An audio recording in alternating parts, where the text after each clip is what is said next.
The handshake was a formality, a blur of motion. But the moment that came before it has fractured the tennis world. Naomi Osaka and Coco Gauff, a rivalry built on respect, shattered in an instant of perceived disrespect. Fans are divided, loyalties are being weaponized, and a single, explosive gesture on the grass of Wimbledon has everyone asking, what really happened? The center court of Wimbledon on Monday, July 8, 2024, is not just a tennis court. It is a cathedral. The immaculate green lawn, the strict whites, the silent reverence of the crowd broken only by the pristine thwack of felt on strings. It is a place of tradition, of unspoken codes, where history weighs as heavily as the morning dew. On this day, it was set to host a match that represented the modern, thrilling soul of the women's game, the fourth-round clash between Naomi Osaka, the four-time Grand Slam champion, on her powerful, emotional comeback trail, and Coco Gauff, the reigning U.S. Open champion and standard-bearer for a new generation of American excellence. Their history was not one of animosity, but of profound public mentorship and emotional resonance. It was a narrative the tennis world cherished. It began at the 2019 U.S. Open, a moment etched in sports history. A 15-year-old Coco Gauff, in her first major, faced her idol Naomi Osaka in the third round. Osaka won decisively, but what happened next defined them both. Seeing the teenage Gauff in tears during the post-match interview, Osaka, then just 21 herself, broke protocol. She invited Coco to join her on court for the interview, shielding her from facing the press alone in her devastation. She told me I did amazing. A tearful Gauff recounted later. I'm going to learn a lot from this match.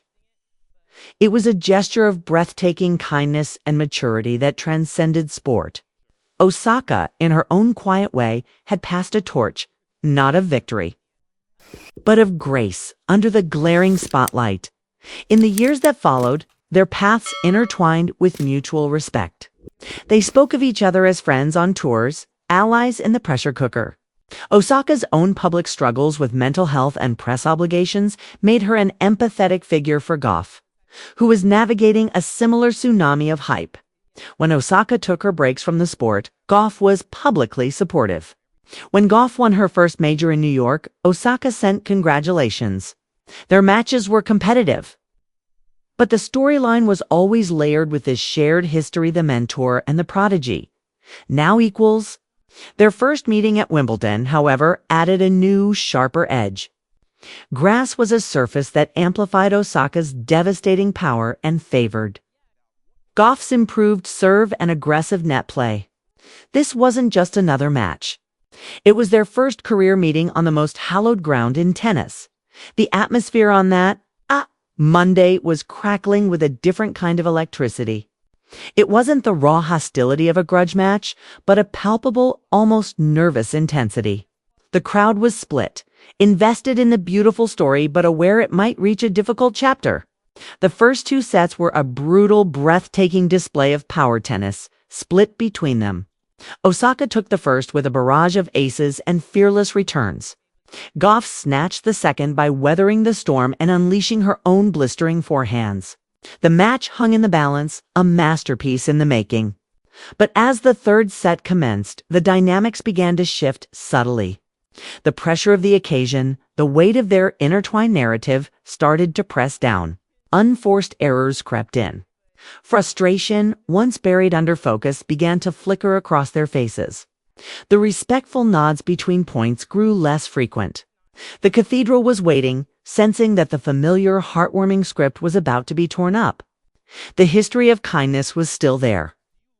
But it was now background noise to the immediate, grinding present of a Grand Slam fourth round hanging by a thread. The stage was set not for a repeat of that U.S. Open moment, but for something entirely and devastatingly new. The third set was a war of attrition. Locked at 4-4, each hold of serve felt monumental, snatched from the jaws of breakpoints. The air on center court, usually stirred by polite applause, was thick with a taut, silent tension. Then, on Gauff's serve at 32-30, the match detonated. A punishing 19-shot rally unfolded, a brutal exchange from baseline to baseline. Both women refusing to yield, the sound of their grunts and the ball striking strings echoing in the hushed arena. Osaka pushed wide to her forehand side, unleashed a screaming cross-court winner that clipped the very edge of the sideline and rocketed into the curtain. The line judge's call was instantaneous. Out.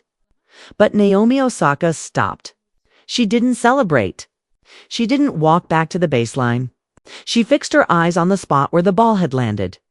Then slowly, deliberately turned her head to stare directly at the chair umpire, Marija Vizak. Her expression was not one of questioning, but of pure, icy disbelief.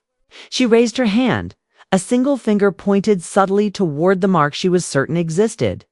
It was on the line, she stated, her voice low but crystal clear through the courtside microphones.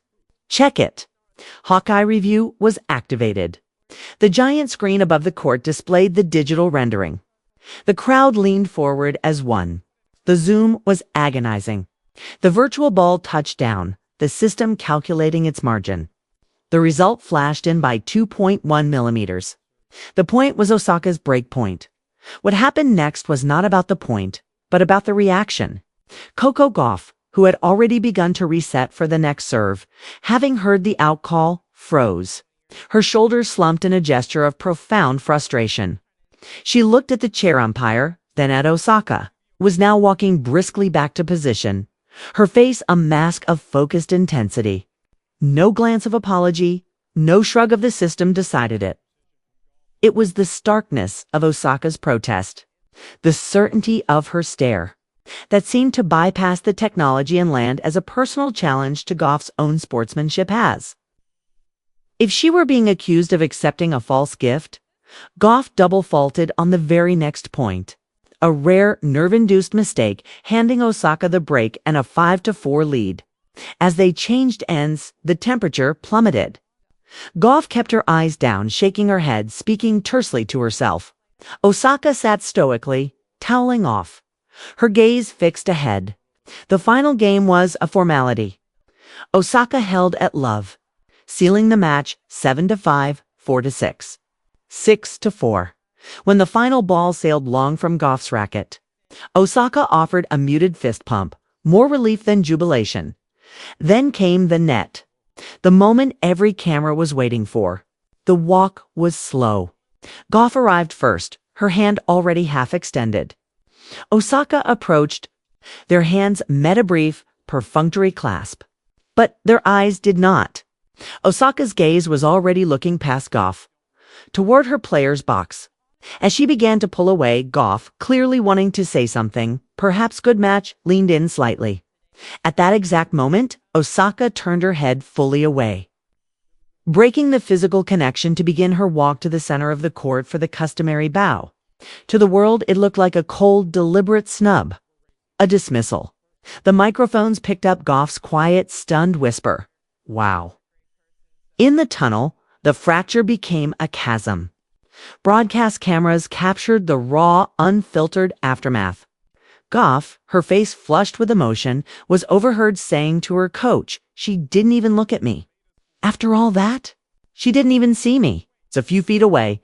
Osaka, wrapped in a towel, was speaking with intensity to a tournament official, gesturing back toward the court, seemingly still discussing the pivotal line call.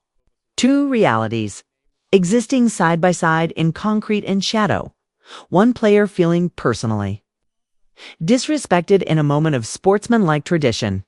The other still mentally entrenched in the battle. Her grievance with the system overshadowing the person she had just defeated. The incident was no longer just a disputed call.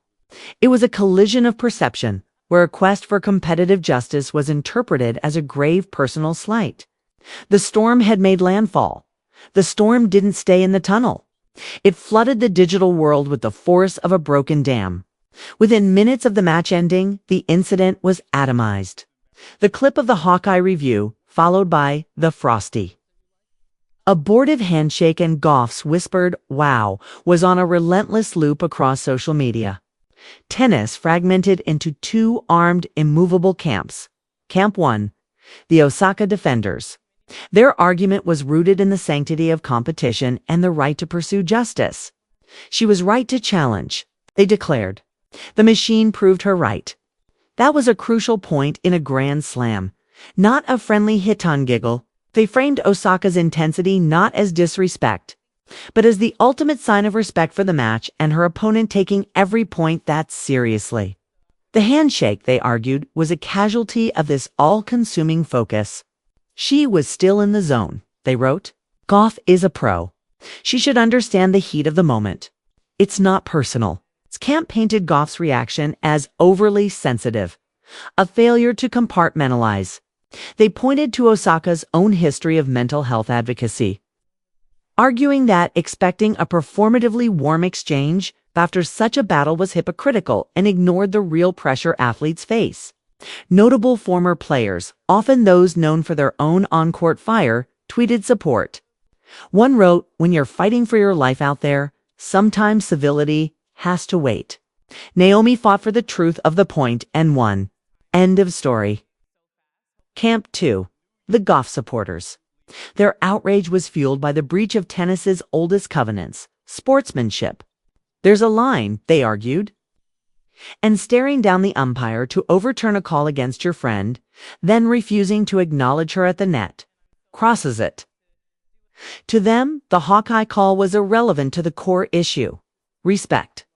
They saw not focus, but coldness, not justice, but gamesmanship. She could have given a nod, a shrug. Anything after the call was overturned to acknowledge the awkwardness became a common refrain. The complete ignore at the net was calculated and classless. They contrasted it vividly with the 2019 U.S. Open moment, holding it up as evidence of a tragic reversal. Naomi taught Coco about grace in loss that day. What did she teach her today? This camp was amplified by media commentators who lamented the loss of decorum and the erosion of the sport's gentlemanly ideals. Gauff's quiet wow was seen not as petty, but as the dignified reaction of a young woman who felt a bond had been unexpectedly severed. The press conferences poured gasoline on the inferno. Osaka asked about the handshake, was terse. I was focused on the match. I have a lot of respect for Coco. It was a very tense moment. I don't think there's anything more to say.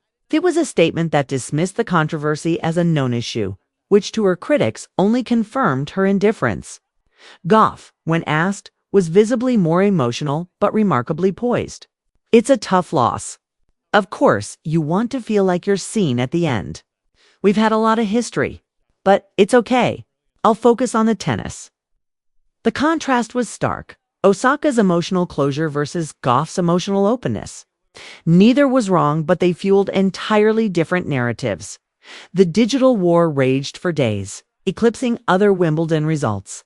Memes compared the 2019 and 2024 photos side by side. Hashtags like #RespectTheGame and #Sportsmanship Matters trended. The debate stopped being about a single point or a 2-second handshake. It became a proxy war for larger conflicts in modern sports. The cult of ruthless winning versus the tradition of respect. The individual's right to their competitive process versus the shared responsibility to the sports culture. The interpretation of intensity as either admirable or toxic. In the end, no official ruling came. No fines were levied. The WTA did not comment. The incident was left to the court of public opinion, a court that remains hung. The only certainty is that the narrative of Osaka and Gauff is forever changed. The simple, clean story of mentor and prodigy is gone, replaced by a complex, gritty, and unresolved drama. Their next meeting, whenever it comes, will not be a celebration of shared history. It will be a reckoning. The divide is not just among fans. It now exists between the two players themselves.